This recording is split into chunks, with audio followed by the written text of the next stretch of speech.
สุกก็สุกแล้วเด้อทุกคนใครอยากกินก็มาได้เด้อนี่อาหารซาวสุก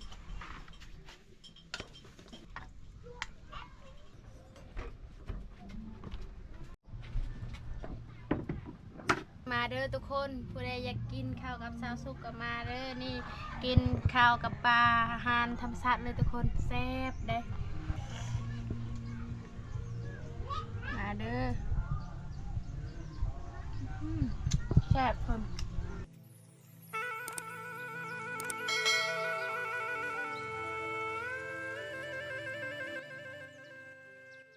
สบายดีทุกคนมื้อนี้สาวสุกกะสิทำเมนูทำอาหารกินปลาทุกคน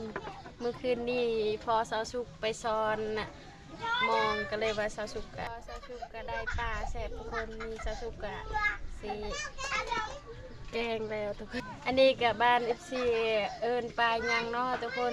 เมนบอกแน่บ้านสุกเอิญว่าอาการรึบได้ผู้ใดอยากกินก็มากินน้ำกันเด้อนี่แซ่บๆเลยทุกคนง่ายเลยปลาเล่นตังเลย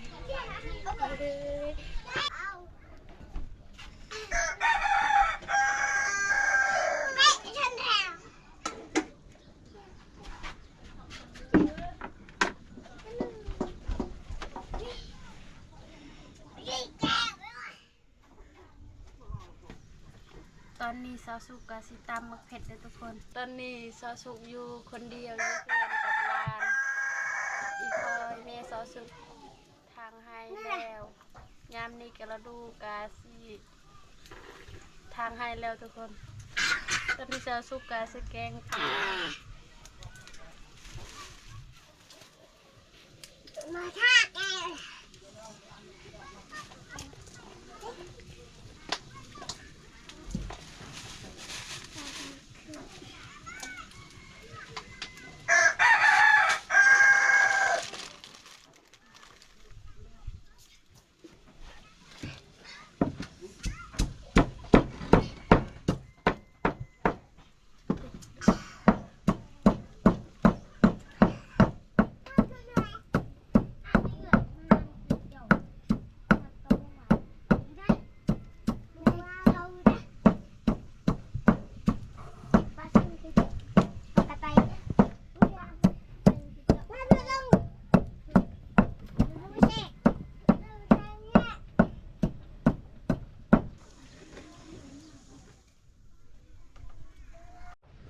ตอนนี้สาวสุกกะสิเอาผักบัวนี่แกสาวสุกปลูกเอง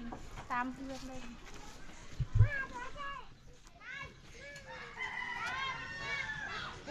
หนูเอ็ดบัดแม่น้ำพริกลาบหมดบ้านเฮาปลูกผักแบบนี้แหละทุกคนดีได้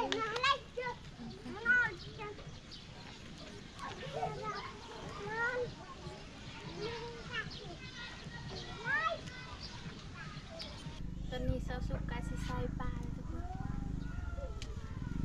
ขันดาววิพิต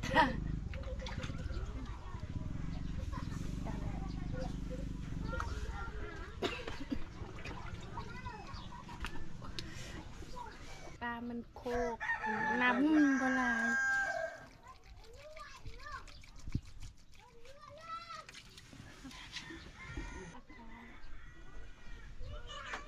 สาวสุกกะสิดังไผ่หันมันแห้งๆให้ปลาสุกไวๆทุกคนปลามันใหญ่สุกยากจังหน่อยสาวสุกก็ไปเอาผักหอมชวนสาวสุกกันคุณอย่าได้แบบดาวอย่าบรรณะแบบบรรณะไอ้ตรังใจเย็นนะหนูด่าอย่าด่า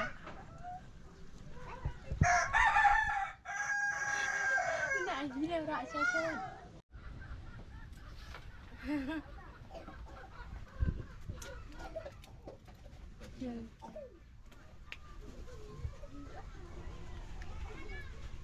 มันเป็ดด้วยพี่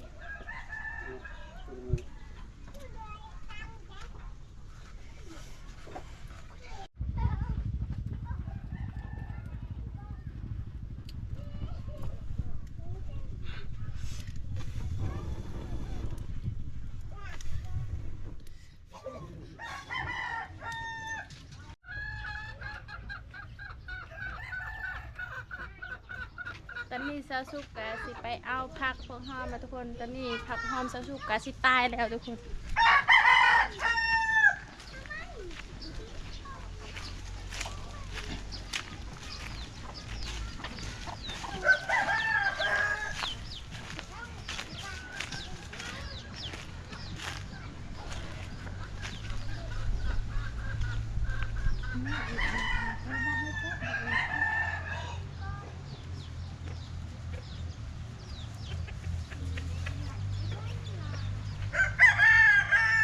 ตอนนี้ซาสุกกะเก็บผักหอมก่อนทุกคนผักหอมกะสิตายแล้ว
ตอนนี้ซาสุกก็สิใส่เป้งนัวทุกคน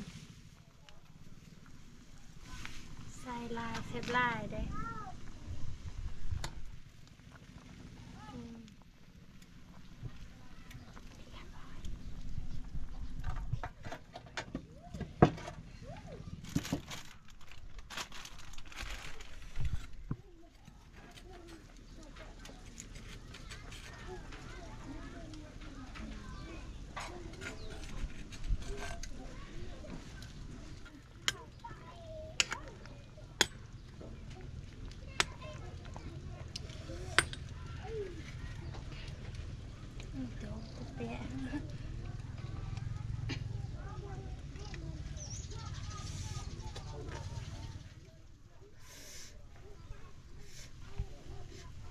ตอนนี้ซาสุกกะสิซีมลองเบิ่งทุกคนว่าแซ่บบ่แซ่บ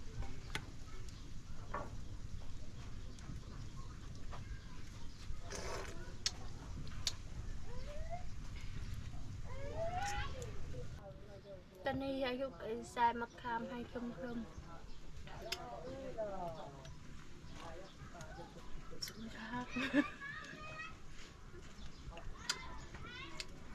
ตอนนี้สาวสุกกะรอทาง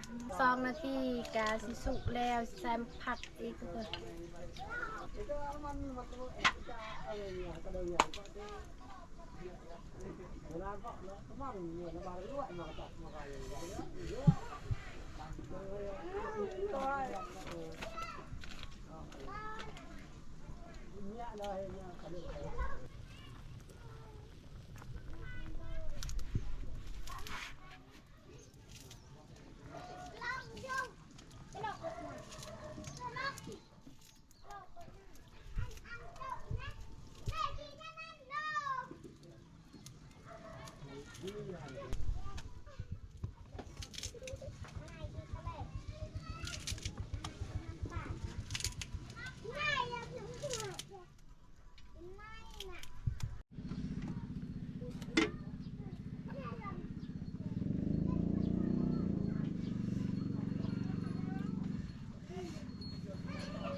สุกแล้วทุกคนแซ่บหลายเลยนี่ซอสสุกกะ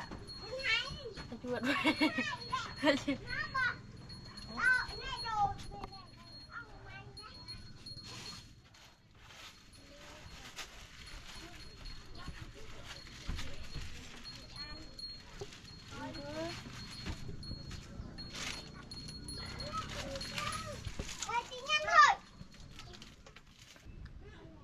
ตอนนี้อาหารจะสุกก็สุกแล้วเด้อทุกคนใครอยากกินก็มาได้เด้อนี่อาหารจะสุก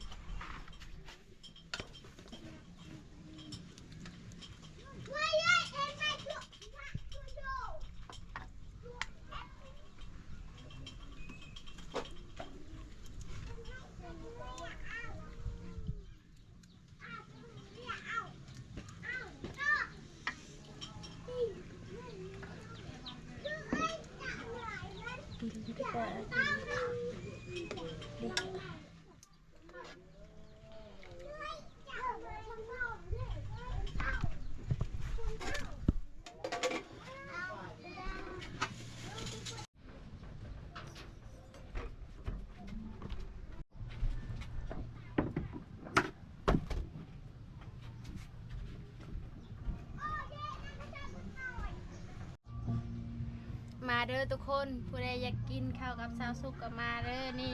กินข้าวกับปลาอาหารธรรมชาติเลยทุกคนแซ่บเด้ตอนนี้ซาวสุกก็กินข้าวเช้าประมาณตอนเที่ยงทุกคน2ยังแล้วมาเด้อแซ่บคน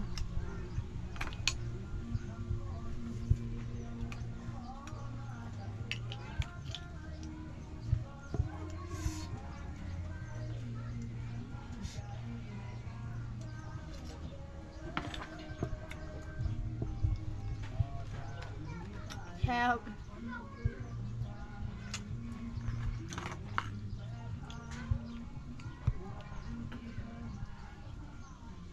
มาเด้อ